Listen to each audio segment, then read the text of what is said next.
Coucou tout le monde, j'espère que vous allez bien, c'est Candy Shy et je suis ravie de vous retrouver sur ma chaîne Livresque pour un nouveau rendez-vous sur la chaîne. Je vous en ai parlé précédemment dans une vidéo où je voulais faire de nouveaux projets sur la chaîne. Donc je vous ai demandé votre avis, je vais essayer de suivre mes goûts également. Donc déjà merci de vos retours parce qu'ils ont été assez nombreux et c'était assez sympa. Du coup ça m'aiguille un petit peu. Certains je ne les retiendrai pas parce que j'ai vu que ça ne vous tentez pas plus que ça.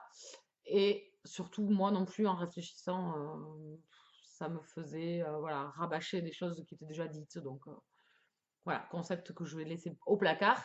Et par contre, j'ai retenu quelques nouveaux rendez-vous qui avaient l'air de vous plaire et qui me plaisent à moi également. Donc amusons-nous ensemble. Donc le tout premier rendez-vous que l'on fixe, c'est la White Pal. C'est un concept que je n'ai pas développé moi-même, hein, enfin, ou trouvé l'idée, on va dire, hein, j'ai pas eu le team. Je l'ai trouvé sur la chaîne de Lanila Books, donc Gaëlle, qui le faisait sur sa chaîne. Et en fait, le concept, c'est vous qui choisissez ma prochaine lecture. Alors, je mis, voilà, je vais quand même mettre quelques petites règles en place, que l'on soit d'accord entre vous et moi, que ça ne me pénalise pas trop aussi au niveau de mes autres lectures. Voilà, donc on va essayer d'en discuter un peu ensemble, voir comment nous allons procéder. Je l'ai vu également sur la chaîne de Maureen, le bazar littéraire, je crois que ça s'appelle. Je vous mettrai tout ça en barre d'infos, si vous voulez aller voir. Donc c'est vous qui choisissez mes livres. Mais effectivement, à la base, c'est quand même moi qui vais chercher dans ma palle. Effectivement. Donc ce concept-là, j'espère que ça vous conviendra. J'ai choisi 5 lectures. 5 lectures assez différentes. Voilà, j'ai un peu diversifié les genres et après je suis restée quand même un petit peu dans mon genre de prédilection. D'ailleurs, je sais que j'en ai oublié un, mais c'est pas grave. C'est le premier rendez-vous. J'espère qu'il y en aura bien d'autres. On va commencer de suite. Donc, tout d'abord, dans un registre que je lis, enfin que vous voyez pas trop passer sur la chaîne, c'est un thriller et j'aimerais lire le livre sans nom, donc de Anonyme au livre de poche, livre que j'ai dans ma pile à lire depuis 2 ans, je pense. Donc il n'apparaît pas dans Livre Addict parce que c'est un livre que l'on m'a prêté. Donc il serait temps que je le rende à ma copine qui me l'a prêté si gentiment et que j'ai gardé, j'ai séquestré chez moi sans l'avoir lu. Donc elle m'a également prêté les 2 suivants, donc ça serait bien que je m'y mette. Je sais que les copinotes sur Bookina Swap ont lu ce livre. Donc, je parle de Coco et de Yumiko. Je crois, si je ne dis pas de bêtises, il me semble qu'elles l'ont lu. Donc, il serait temps que moi aussi je m'y mette et que je découvre ce récit. Je vais y débarquer un petit peu sans avoir lu le résumé, juste avec les avis donc, de ma copine qui me l'a prêté et des copinotes, qu'il est génial.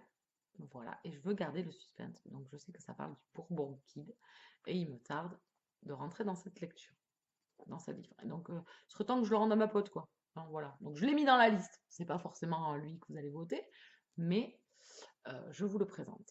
Voilà.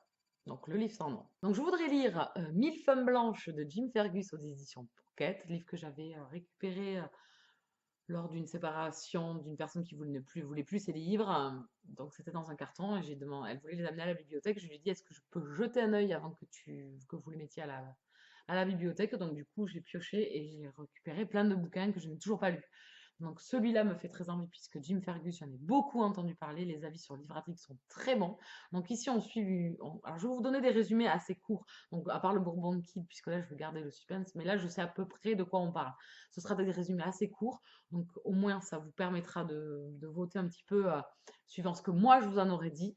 Donc ça peut amener aussi un petit peu de suspense ou alors vous les connaissez déjà. Donc, 1000 femmes blanches, c'est une femme blanche en fait qui arrive dans une nouvelle tribu indienne, qui a été forcée de se marier avec un Indien et qui, au fil du temps, apprend les us et coutumes de son nouveau peuple et voit son nouveau peuple dépérir lors de cette époque-là en Amérique.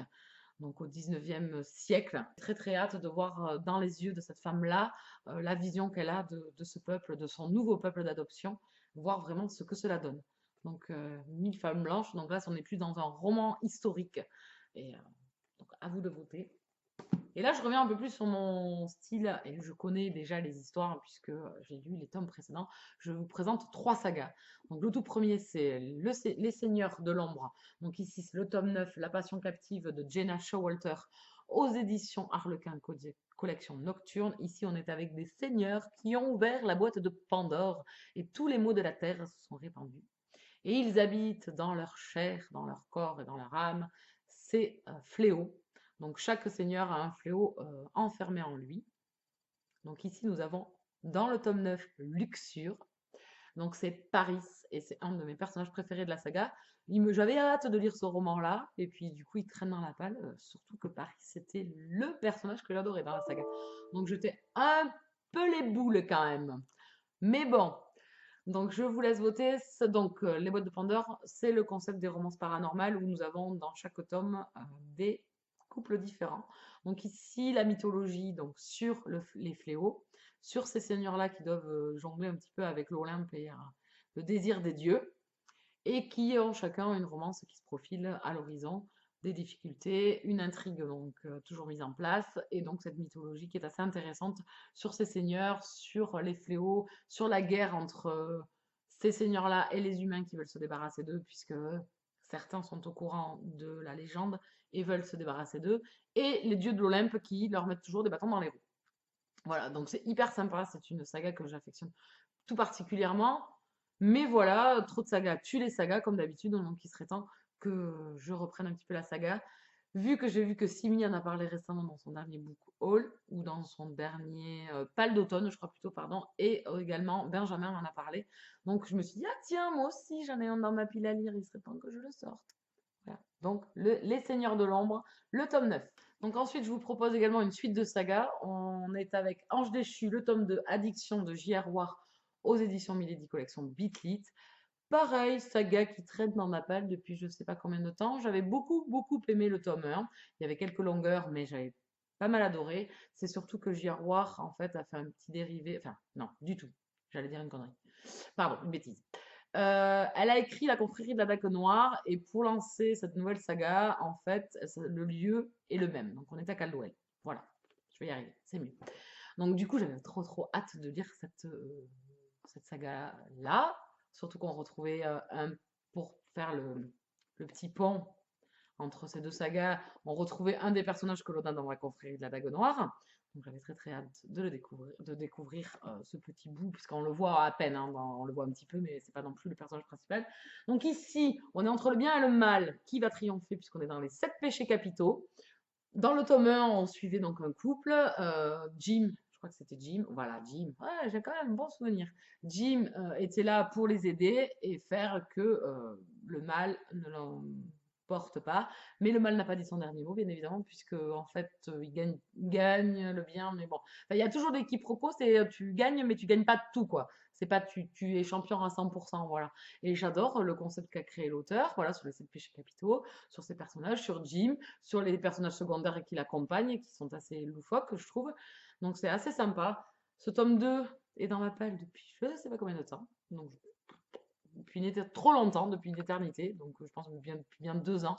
Donc il serait temps que je le lise. C'est de leur romance paranormale, donc on va avoir des couples à chaque tome, et je pense que Jim est là pour les aider et pour essayer de faire triompher ou le bien ou le mal, puisqu'il a, on va dire un petit peu, les 2 anges posés, enfin l'ange et le démon posés sur son épaule. Donc voilà, donc c'est Ange déchu, le numéro 4 que j'ai à vous proposer. Le dernier. Pareil, on suit suite de saga, et fin surtout parce que c'est le dernier. Donc c'est Chasseuse de la nuit, le tome 7, Hors de la tombe de Gillian Frost aux éditions Milady Collection Beatlit. Ici, on est dans de l'urban fantasy. Donc Cat et Bones, j'adore. Les 4 premiers tomes étaient géniaux, c'était des énormes coups de cœur. L'auteur pépite, c'était top ce qu'elle m'a pondu. En plus, ça m'a fait penser un petit peu à Buffy contre les vampires. J'étais une grosse adepte quand j'étais plus jeune. J'étais une grosse addicte. Donc, moi, ça m'y a fait penser. D'autres diront que non. Moi, ça m'y a fait penser. Je suis fan. Le tome 5 et 6, c'était sympa, mais moi, je trouve qu'on tourne un petit peu en rond au niveau de nos personnages principaux. On n'a plus grand-chose à apprendre sur eux, on n'a plus de nouveautés, mais ça reste des enquêtes sympas. Donc, on est toujours content de rester avec eux. Le tome 7 clôture la saga, donc j'aimerais bien le terminer. Donc voilà, voterez-vous pour celui-là ou pour un autre. À vous de choisir, c'est vous qui choisissez la lecture que je vais faire. Donc voilà, ça c'était Chasseuse de la nuit, le tome 7. Donc voici les 5 romans que je vous propose. Donc à vous de voter pour le roman que vous voulez que je lise. Et éventuellement, si l'un de ces romans-là sort et que vous l'avez, si vous voulez faire une lecture commune, il n'y aura aucun problème. On choisit, il faut tomber par contre sur celui qui sera choisi, bien évidemment. Le plus de votes remportera. Vous avez droit, bien évidemment, de ne voter que pour un seul roman sur les 5. Hein, parce que si vous me dites donner les 5, ça ne va pas m'arranger. Donc vous m'en donnez un seul. Un roman sur ce que je viens de vous présenter. Lequel voulez-vous que je lise? Éventuellement, l'avez-vous et voulez-vous que, s'il est tiré au sort, que l'on fasse une lecture commune ensemble? Je me laisse 2 mois pour lire ces romans, donc ça sera entre novembre, parce que je ne compte pas octobre, puisque je tourne cette vidéo, je vais laisser jusqu'à fin octobre pour rassembler tous les votes, et ce sera à lire novembre ou décembre. Voilà, vous savez tout. À vous de voter, dites-moi, j'espère que ce nouveau concept va vous plaire. Je choisirai comme ça, j'essaierai quand même de choisir des livres qui sont là depuis très longtemps, comme ça je ne tricherai pas depuis très longtemps dans ma pile à lire, à faire sortir au maximum. Je diversifierai les genres pour qu'il y en ait pour tous les goûts et que je puisse diversifier également moi mes lectures, ne pas toujours avoir les mêmes genres littéraires à lire. Voilà, donc allez-y, votez, dites-moi quel livre vous voulez que je lise, que ça soit en commentaire. Merci encore et toujours de me suivre. Je vous retrouve très prochainement dans de nouvelles vidéos. Ciao, ciao!